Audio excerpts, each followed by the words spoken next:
स्थितिकरण, स्थित करना। क्या करना? स्थित करना। किसको कहाँ पर स्थित करना? जो धर्म से डिग रहा हो उसे वापस धर्म में स्थित करना।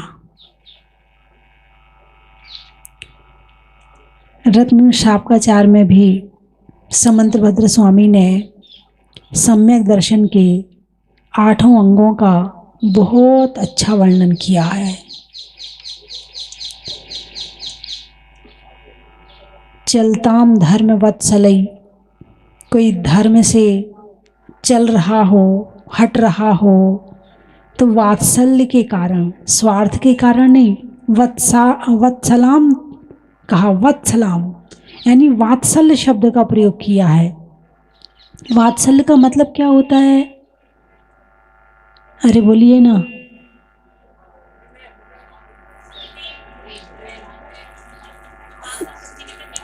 माँ का बच्चे के प्रति जो प्रेम होता है उसे वात्सल्य कहते हैं। नहीं, और कोई बताए? अपनापन। किससे?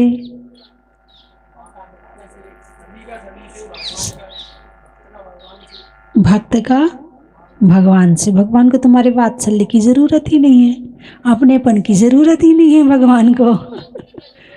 भगवान तो आत्मा के ध्यान में लीन है।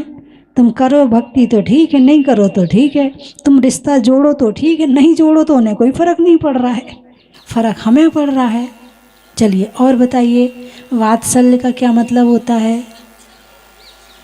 चलताम धर्म वत्सलई। हाँ बोलिए, अरे बोलिए ना। हैं? वात्सल्य का क्या मतलब? शब्द तो सुना होगा, सुना तो है, कभी कभी प्रवचन में सुन लेते हैं, कभी कभी साधु संत कह देते हैं वात्सल्य भाव रखना चाहिए, मतलब नहीं पता है। तो मतलब किसका पता है? जिस चीज़ से मतलब होता है उस चीज़ का मतलब पता है, और जिस चीज़ से मतलब रखने की ज़रूरत नहीं है उस चीज़ से मतलब, उसका मतलब नहीं पता है। वात्सल्य का मतलब होता है जैसा गाय का बछड़े के प्रति प्रेम होता है, माँ का बेटे की तरह नहीं बताया है, गाय का बछड़े के प्रति बताया है। गाय अपने बछड़े से बहुत प्यार करती है, और गाय का जो प्रेम होता है बछड़े के प्रति, उस प्रेम में स्वार्थ नहीं होता है। क्या स्वार्थ नहीं होता है? ऐसा नहीं है जैसे माँ का बेटे के प्रति प्रेम होता, मेरा बेटा बड़ा होएगा, मेरे बेटे की बहू आएगी, गरम गरम रोटी खिलाएगी, मेरे पैर दबाएगी, अब पता नहीं गरम गरम रोटी खिलाएगी या खरी खोटी खिलाएगी।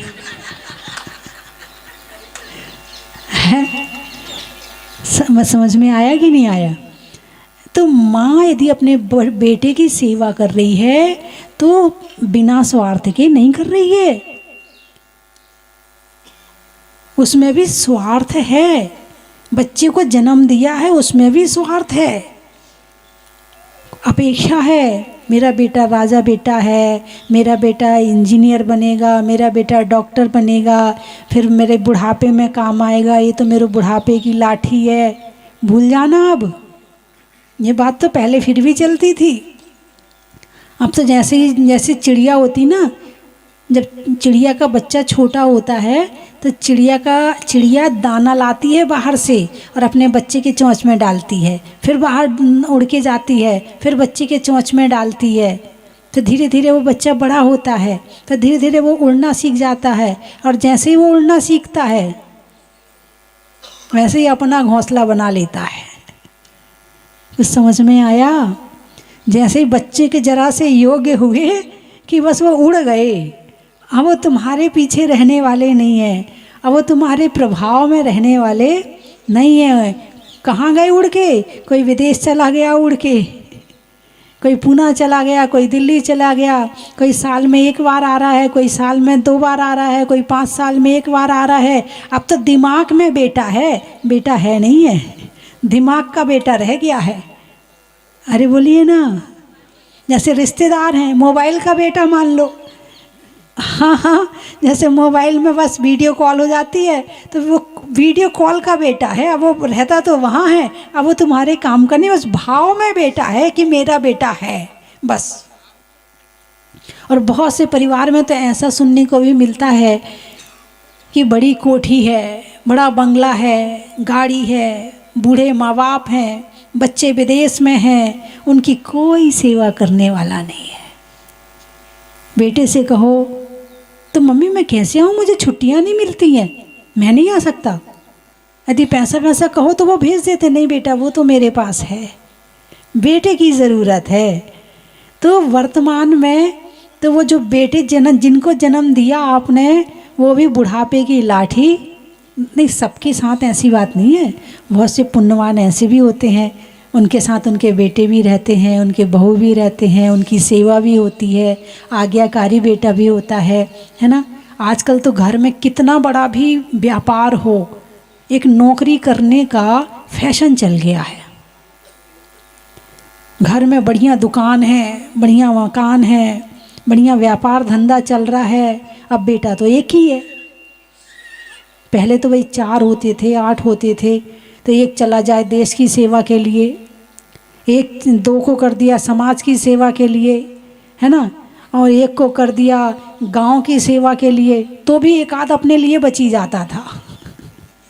अब वो होता ही एक है, ना वो देश की सेवा करता है, ना वो समाज की सेवा करता है, ना वो माँ बाप की सेवा करता है, वो किसी की सेवा नहीं करता, वो उड़ जाता है, वो चला जाता है, वो किसी की सेवा नहीं करता है। तो बेटा होता ही एक है। तो वर्तमान समय की स्थिति बड़ी एकदम क्रांतिकारी परिवर्तन के रूप में आ रही है, क्रांतिकारी परिवर्तन चल रहा है। वो एक बेटा है, वो ना धर्म की परंपरा को आगे बढ़ा रहा है, ना वो तुम्हारे घर की परंपरा को आगे बढ़ा रहा है, ना वो देश की परंपरा को, संस्कृति को आगे बढ़ा रहा है।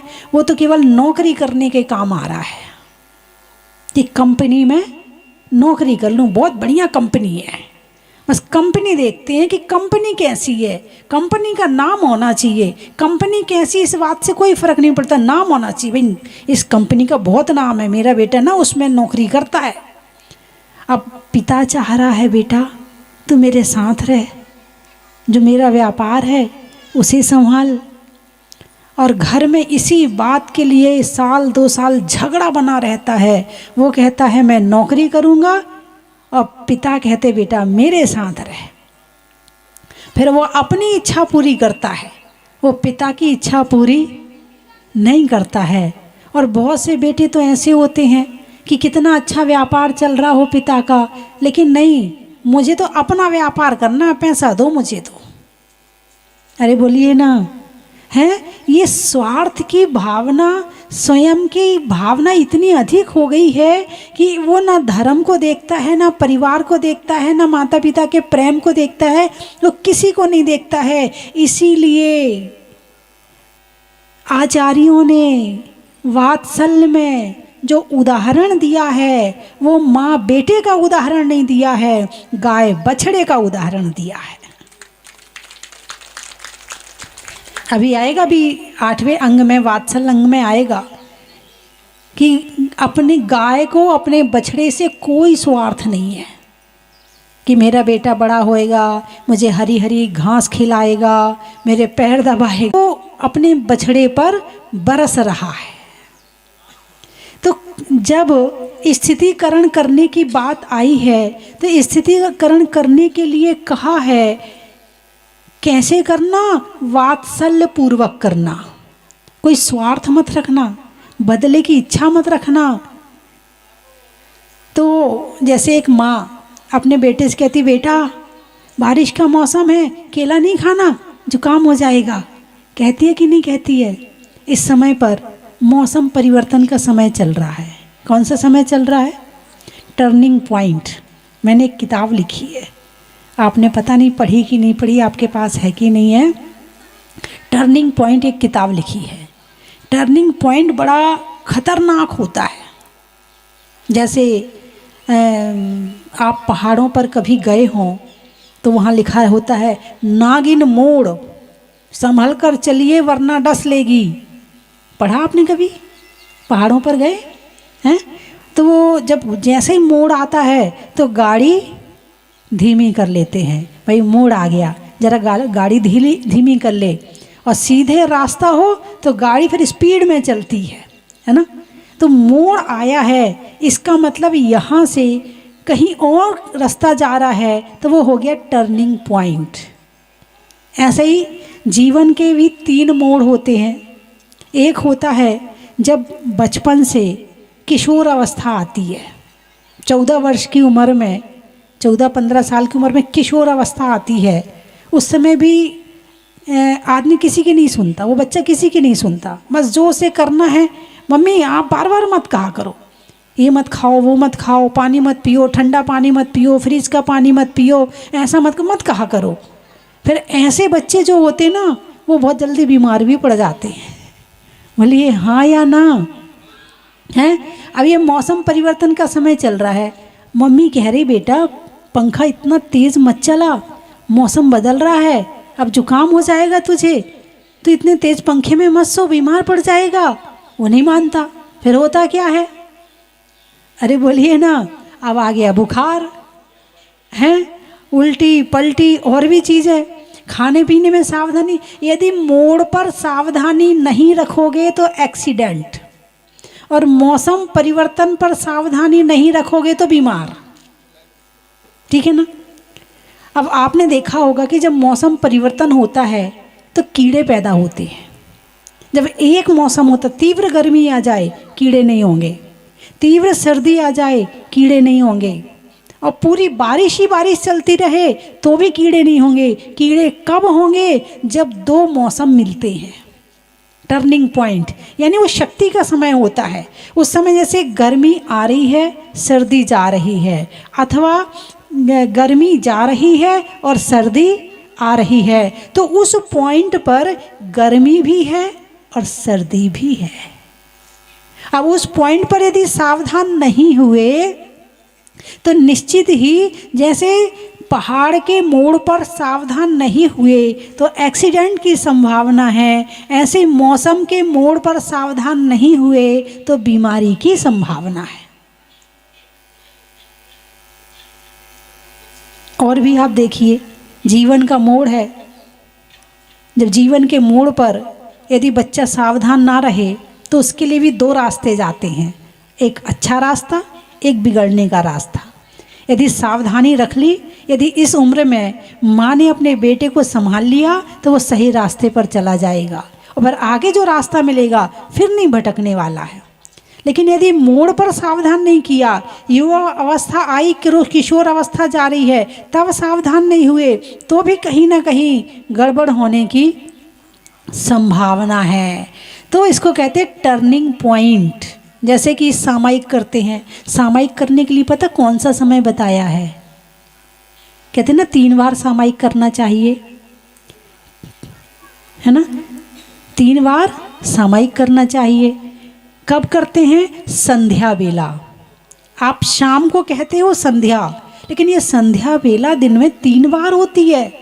रात जा रही है, सुबह आ रही है, सुबह जा रही है, दोपहर आ रही है, दिन जा रहा है, रात आ रही है। इसके बीच का जो पॉइंट होता है, ये जो टर्निंग पॉइंट होता है, इस समय में कहा है सामयिक करना चाहिए।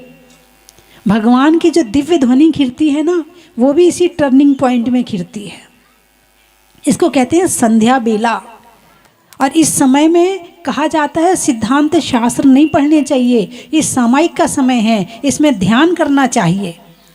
विधेय क्षेत्र में इस समय पर भगवान की दिव्य ध्वनि खिर रही है और उसकी किरणें चारों तरफ फैल रही हैं। आप सामयिक में ध्यान में बैठो तो वो आप पर असर करेंगी। और यदि आप जैसे एंटीना हिल रहा हो तो चित्र नहीं आते हैं, और एंटीना स्थिर हो तो टीवी में चित्र सही आते हैं। ऐसे ही बिल्कुल शांति से बैठकर सामयिक कर रहे हैं तो कहीं ना कहीं उस दिव्य ध्वनि का प्रभाव हमारे ऊपर पड़ता ही पड़ता है। तो इसको कहते हैं संध्या बेला टर्निंग पॉइंट। बात समझ में आई कि नहीं है? तो टर्निंग पॉइंट पे जो संभल गया वो एक्सीडेंट से बच गया, और जो टर्निंग पॉइंट पर नहीं संभला वो एक्सीडेंट की चपेटे में आ गया। अब वो चाहे स्वास्थ्य हो, चाहे गाड़ी वाला हो, चाहे जीवन वाला हो, चाहे जीवन को सुधारने वाला हो, चाहे जीवन को सुधरने वाला हो, कोई भी मोड़ हो, हर मोड़ पर सावधान होना जरूरी है। नज़र हटी, अरे वाह, आप तो बड़े समझदार हैं, आपको तो कुछ भी बताने की ज़रूरत नहीं है, हैं? तो नज़र हटी और दुर्घटना घटी। एक किताब में मैंने पढ़ा था कि जब ये बच्चा 12-13 साल से 14-15 साल की उम्र में आता है तो माँ को उसका पॉकेट ज़रूर चेक करना चाहिए। अब आप कहोगे अच्छा बच्चों की भी पॉकेट चेक करें? हाँ, उसके पॉकेट में क्या निकल रहा है उससे ये पता चलता है कि बच्चा कहाँ जा रहा है। बच्चों का, लड़कियों का बैग चेक करो, उनकी कॉपियाँ चेक करो, और उनके सामने मत करो, उनके सामने करोगे दोबारा वो सावधान हो जाएंगे। उनका मोबाइल चेक करो, अरे बोलिए ना, अपने मम्मी, अच्छा लॉक लगा देते हैं, ओहो इतनी चोरी माँ बाप से, आई कांटेक्ट होता तभी वो खुलता वो मोबाइल, और कोई देखेगा तो खुलेगा ही नहीं। ओहो, ये बच्चे तो बड़े गड़बड़ हैं। अपने और फिंगर का भी हो गया कि मेरे ही फिंगर से खुलेगी और किसी के फिंगर से नहीं खुलेगा। अच्छा, छोटी उंगली से, ओहो, छोटा काम करने के लिए छोटी उंगली प्रयोग करनी पड़ती है, और बड़ा काम करने के लिए बड़ी उंगली प्रयोग थंब प्रयोग करना पड़ता है। तो ये छोटा काम है इसलिए छोटी उंगली लगा रहे हैं। हाँ, कभी भी माँ बाप से अपने मोबाइल में भी कोई चीज़ छुपानी नहीं चाहिए। यदि ये मोबाइल देख रहे, जरा इनका छुड़ा के देखो, ऐसे खींचते हैं, ऐसे पकड़ते हैं। कई बार मैंने आके बताते हैं इनके मम्मी पापा, बोले ये छूने नहीं देते अपना मोबाइल, पता नहीं इनने क्या राज छुपा रखा है। छुपाने का क्या मतलब है? कुछ गड़बड़ है। छुपाने का क्या मतलब है? कुछ गड़बड़ है। और गड़बड़ है तो क्या गड़बड़ है? तुम्हारे ही गड़बड़ है, मम्मी पापा का गड़बड़ नहीं है। जो करेगा सो भरेगा। छुपा लो, तुम्हारे छुपाने से छुपने वाला कभी तो सामने आएगा, किसी दिन तो सामने आएगा। तो बंधुओं, स्थितीकरण, यदि आपको अपना स्थितीकरण करना है तो कम से कम अपने माँ बाप से झूठ मत बोलो। आज सबसे ज़्यादा झूठ किससे बोलते हैं? माँ बाप से झूठ बोलते हैं। यदि घर में रहते हो तो माँ बाप से मत बोलो, और गुरु के पास रहते हो तो गुरु से मत बोलो। और गुरु से तो बोलना ही नहीं चाहिए, चाहे घर में रहो चाहे कहीं रहो, गुरु से तो झूठ बोलना ही नहीं चाहिए। गुरु से झूठ, मित्र से चोरी, और कछु नहीं तो थोड़ी थोड़ी। गुरु से कपट, मित्र से चोरी, या हो अंधा या हो कोढ़ी, कुछ ना कुछ तो उसका साइड इफेक्ट निकलेगा ही निकलेगा। तो बंधुओं, स्थितीकरण, स्थित कर देना। आपके बेटे ने नियम लिया, मम्मी मैं 1 महीने तक रात में नहीं खाऊंगा। 4 दिन निकले, 5 दिन निकले, 6वें दिन मम्मी भूख लग रही है। अब मम्मी उसको डांट पिला रही है, 10 बार कहा था नियम मत लिया कर, अब मांग लिया ना तूने रोटी, अब लग गई ना भूख तुझे। बोलिए ऐसा करते कि नहीं करते? मना करती हूँ, मानता नहीं है, नियम मत ले, नियम मत ले। ये सही है बेटा, ठीक है कोई बात नहीं, भूख लगी ना, चल दूध पी ले, एक सेब खा ले, रोटी नहीं खाना, तेरा नियम है ना, तूने नियम लिया ना, रोटी नहीं खाना, तू सेब खा ले, दूध पी ले, फिर कल जो कुछ हो कल खा लेना, और कल शाम को अच्छे से खाना खाना ताकि तुझे रात को भूख ना लगे। एक तरीका तो ये है, और एक तरीका ये है कि 10 बार मना करते नियम मत लिया कर। एक सम्यक दृष्टि माँ है और एक मिथ्या दृष्टि माँ है।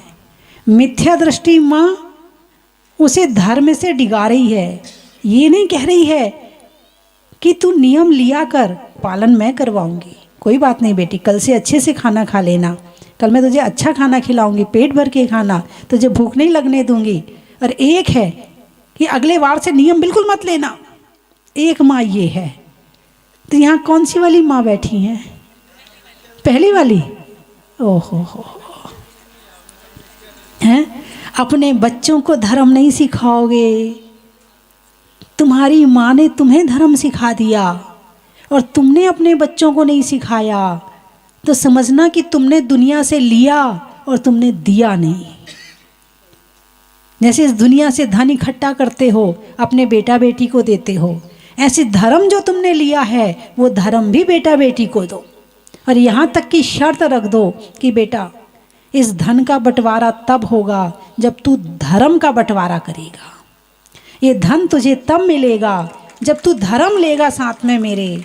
ये धन उस बेटे को मिलेगा जो रोज अभिषेक करेगा, रोज पूजा करेगा, रोज पाठ करेगा, अष्टमी चतुर्दशी एकासन करेगा। मैं धन उसे दूंगा क्योंकि मैं धन के साथ साथ धर्म भी दूंगा। यदि आप ऐसा धन बेटे को देते हैं तो वो धन बेटे के आत्मा को भी सुख पहुंचाता है और बेटे के जीवन को भी सुखी बनाता है। और केवल धन ही अकेले आप देते हो तो वो उसके जीवन को सुखी करने वाला नहीं है। जरूरी नहीं कि वो धन कहाँ पहुँचे, वो धन खाने के काम आए, कि वो धन कोर्ट कचहरी में पहुँचे, कि वो धन अस्पताल में पहुँचे, कुछ नहीं पता है। वो धर्म के साथ में धन दोगे तो उसके काम भी आएगा, उसका दान भी करेगा, मंदिर भी बनवाएगा और अच्छे काम में भी लगाएगा। इसलिए अपने बच्चों को धन के साथ साथ धर्म जरूर देना।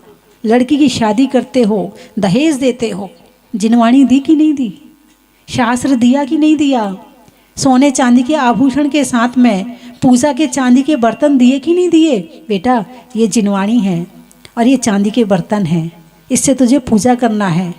और जब तू ससुराल जाएगी तो वहाँ पाठ भी करना, पूजा भी करना, एक माला और जाप भी दो उसे कि बेटा माला भी फेरना, एक शास्त्र भी दो उसे कि बेटा स्वाध्याय भी करना। यदि सम्यक दृष्टि माँ होती है तो धन के साथ साथ धर्म का भी ध्यान रखती है। तो यहाँ कितनी कौन तरह की माताएं बैठी हैं? पिता और माता है क्या? अच्छा मिलावट है क्या? बस ये टर्निंग पॉइंट, खतरनाक मोड़। बेटा धन ज़्यादा ले ले, धर्म कम ले ले। धर्म की तो बात ही नहीं बेटा, तू दुकान जा।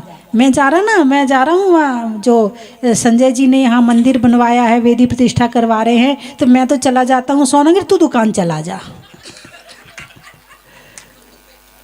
पत्नी कहेगी देखो जी आप जाओगे तो कितना दुकान का नुकसान हो जाएगा, ऐसे करो मैं चली जाती, आप तो यहीं रहो।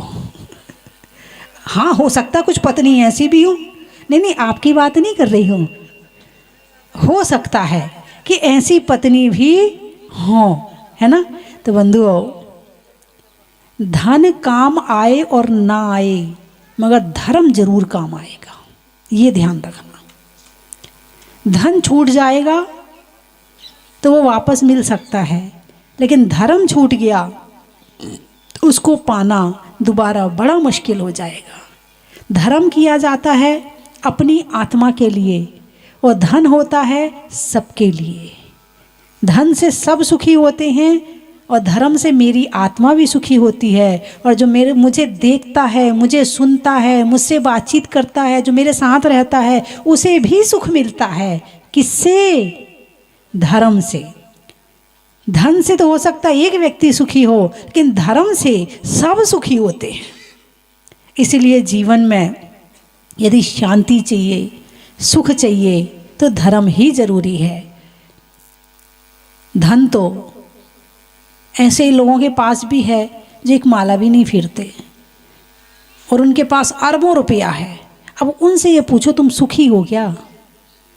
लेकिन एक सम्यक दृष्टि जीव है, धन कम है उससे पूछो तुम सुखी? बोले बिल्कुल सुखी हूँ, मेरे पास में धर्म है, धर्म का ज्ञान है, धर्म का आचरण है, भगवान की भक्ति है, परमात्मा का ध्यान है, इससे ज़्यादा मुझे कुछ भी नहीं चाहिए।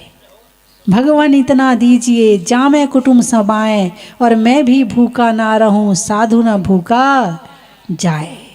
इतना मिल गया ना, पर्याप्त है। और सम्यक दृष्टि जीव है तो अपने आप चला आएगा, अपने आप चला आएगा। कौन से रास्ते से आएगा तुम्हें पता ही नहीं है। परसों माता जी ने एक बड़ी अच्छी कहानी बताई कि एक बार एक व्यक्ति ने मुनिराज के प्रवचन सुने और उसने नियम लिया कि आज ज़मीन में पड़ी हुई जो वस्तु मिलेगी मैं उसको उठाऊंगा नहीं, ग्रहण नहीं करूंगा। प्रवचन सुन के वो चला, घर जा रहा था तो रास्ते में उसे दिखा कि एक सोने के सिक्कों से भरा हुआ मटका है। अब बताओ वो क्या करेगा? आप क्या करोगे? चलो उसकी बात छोड़ो, यदि आपको मिलेगा तो नियम तोड़ोगे कि नहीं तोड़ोगे? एक सिक्का में नियम टूट जाएगा, घड़ा तो बहुत दूर की बात है। नियम तो कल पालन कर लेंगे, कोई बात नहीं, आज का ही तो था, आज की जगह कल कर लेंगे। सिक्का चला गया तो कहाँ दोबारा मिलेगा।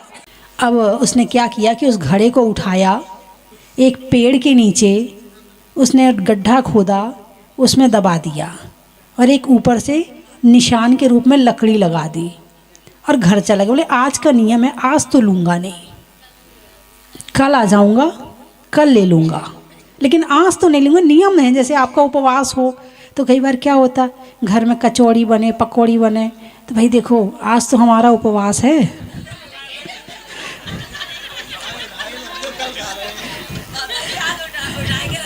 हाँ उठाए के रख दो, कल खा लेंगे। हाँ उसने भी यही किया, उसने भी उठा के रख दिया कि कल ले जाऊंगा। अब रात को उसके घर में चोरी करने वाले आए चोर। अब वो अपनी पत्नी को बता रहा, बोले आज मैंने ऐसा नियम लिया था और रास्ते में वो सोने के सिक्कों से भरा हुआ घड़ा मिला तो मैं तो दबा आया और एक निशान लगा आया। चोरों ने सुन लिया, बोले अच्छा चलो हमारा काम तो हो गया। अब वो गए, उन्होंने वो मटका निकाला, लेकिन ध्यान है रखना, जिसके भाग का है उसी को मिलेगा, दूसरे को नहीं मिलेगा। तो अब उन्होंने जब वो मटका निकाला तो उस मटके में वो सांप बिच्छू बन गए। उनके भाग का नहीं था ना, वो सांप बिच्छू बन गए।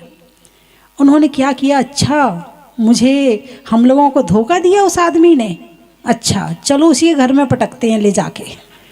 अब उसने उस पर मुँह बंद किया और छत पे जाके उन्होंने दूसरे के वहाँ जा कर के और उसके आंगन में जाके पटक दिया। अब वो खनन खनन खनन खनन की आवाज़ हुई। बोले वहाँ जाकर देखा तो सारी मोहरें पूरे आंगन में बिखरी पड़ी थी। नियम लिया था कि आज नहीं लूँगा, मिलना था, भाग का था तो छप्पर फाड़ के आया, चोर उसके घर में डाल के गए, है ना। ये किसका प्रभाव है? धर्म का प्रभाव है ना। तो इसलिए अपने जीवन में धर्म करते रहना चाहिए। हर मोड़ पर, हर समय यदि कोई काम आएगा तो धर्म ही काम आएगा, दुनिया में कोई भी काम आने वाला नहीं है। इसलिए जीवन में धर्म जरूरी है, स्वभाव में नर्म का, भोजन में गर्म का और जीवन में धर्म का। आप लोग वेदी प्रतिष्ठा में आए हो, आप लोग यहाँ आके वेदी प्रतिष्ठा कर रहे, भगवान को विराजमान कर रहे, ये बहुत बड़ा काम होता है। अपने जीवन की एक एक बुराई का त्याग करके जाना, यहाँ पर एक एक नियम लेकर के जाना।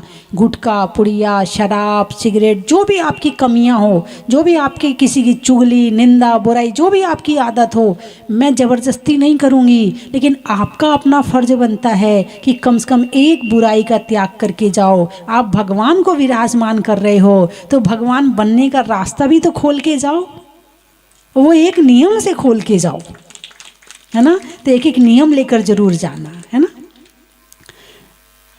कर्मों के उपशम का, शरीर में दम का और लेने में एक एक नियम का।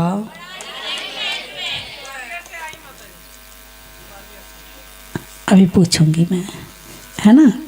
खेत में धान का, शादी में पान का और होने वाले विधान का, पर्वत पर झरने का, कर्म के हरने का और भगवान को वेदी पर विराजमान करने का। अब बताओ कहाँ से आए हो? ग्वालियर से आए? सुनने में ईयर का, छोड़ने में बियर का और आने वालों में ग्वालियर का। चिड़िया की चोंच का, नेता के लिए पहुँच का और आने वालों में सिरौंज का।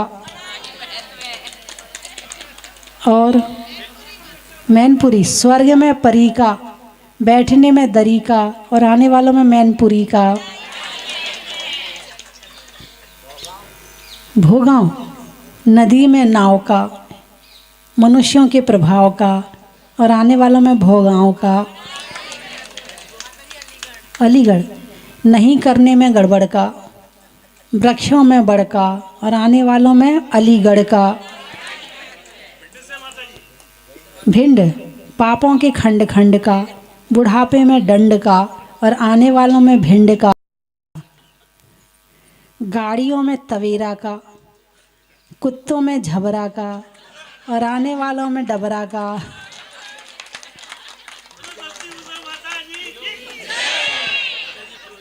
फिरोजाबाद, खेत में खाद का, भोजन में सलाद का और आने वालों में फिरोजाबाद का। हो गए सारे? कोई बचा तो नहीं? पानी में मगर का, चलने में डगर का और आने वालों में जसवंत नगर का। शादियों के सावा का और आने वालों में इटावा का। रानी के ताल, अच्छा। पूछने में हाल का, गर्मी में रुमाल का और आने वालों में रानी के ताल का। गुना, अनाज में चना का, पेड़ में तना का और आने वालों में गुना का। बड़ा ही महत्व है। अब भगवान को विराजमान करेंगे और उसके बाद कमल पर जो हमारे प्राचीन भगवान हैं, उन भगवानों को कमल पर विराजमान करने की प्रक्रिया प्रारंभ होगी, है ना। 29 तारीख यानी अक्टूबर, 29 अक्टूबर को हमारे गुरुवर आचार्य सन्मति सागर जी महाराज की स्मृति में यहाँ पर एक सिंह रथ मंदिर का निर्माण कराया जा रहा है। 1994 28 मार्च को इसी सोनागिर सिद्ध क्षेत्र पर अद्वितीय, अनुपम और इतिहास का प्रथम और आखिरी सिंह रथ इस धरती पर चला था। तो उसी की प्रतिकृति गुरु जी की स्मृति में यहाँ पर मंदिर बनाया जा रहा है, सिंह रथ मंदिर गुरु उपासना केंद्र। तो 29 अक्टूबर को भी आप लोग अवश्य आएँ ताकि हम अपने गुरुवर के चरणों में श्रद्धांजलि अर्पित कर सकें, क्योंकि हम गुरु के लिए और ज़्यादा कुछ तो कर नहीं सकते हैं, लेकिन उनकी स्मृति में जो कर पाएँ बस ये उनके लिए ही होगा। तो आचार्य गुरुवर सन्मति सागर जी के चरणों में नमस्कार करते हुए यही भावना भाते हैं कि उनका आशीर्वाद जितने भक्त हैं, जैसा पहले भक्तों पर बरसता था, आज भी उनके भक्तों पर आशीर्वाद बरसता रहे। आप उनको स्मरण करें, आपके साथ चमत्कार होगा, है ना। तो शिलान्यास, जंगल में घास का, जॉब करने वालों के लिए बॉस का, और 29 तारीख को होने वाले शिलान्यास का। बोलिए 24 भगवान की।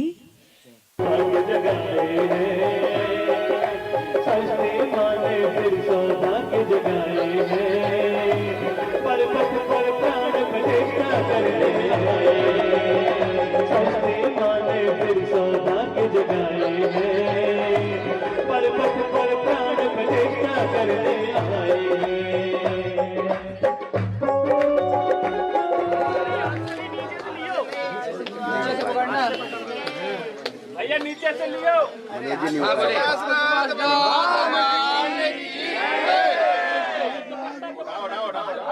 दुपट्टा फंस गया। आप जाने दो दुपट्टा एक साइड करो। उठाओ उठाओ राम बाद में होगा भैया जी आप ऐसे राम बोलो ये सब चाओ बोलो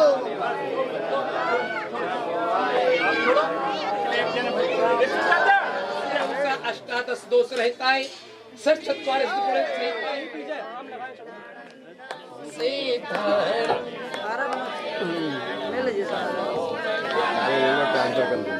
राम बोलो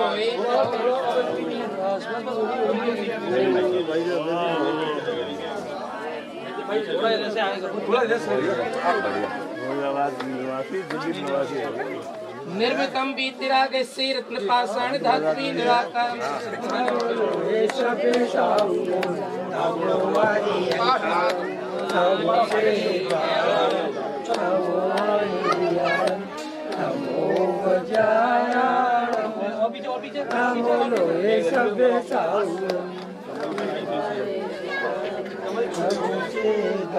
भैया आप तो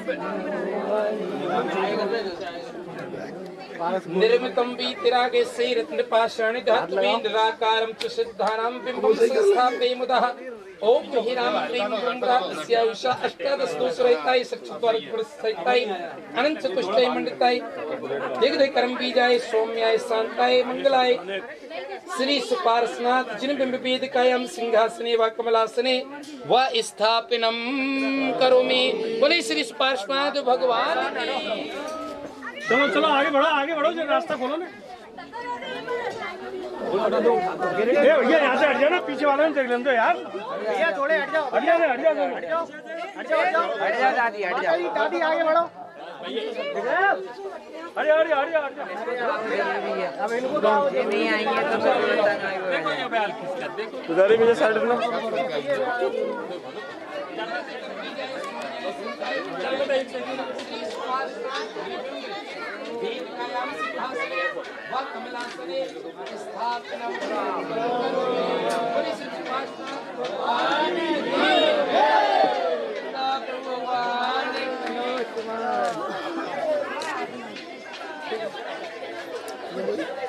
इधर पड़ते यार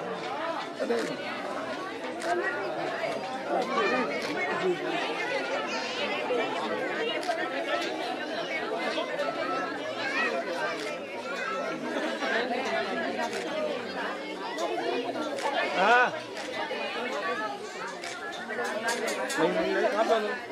आइए सारी ले ले चारों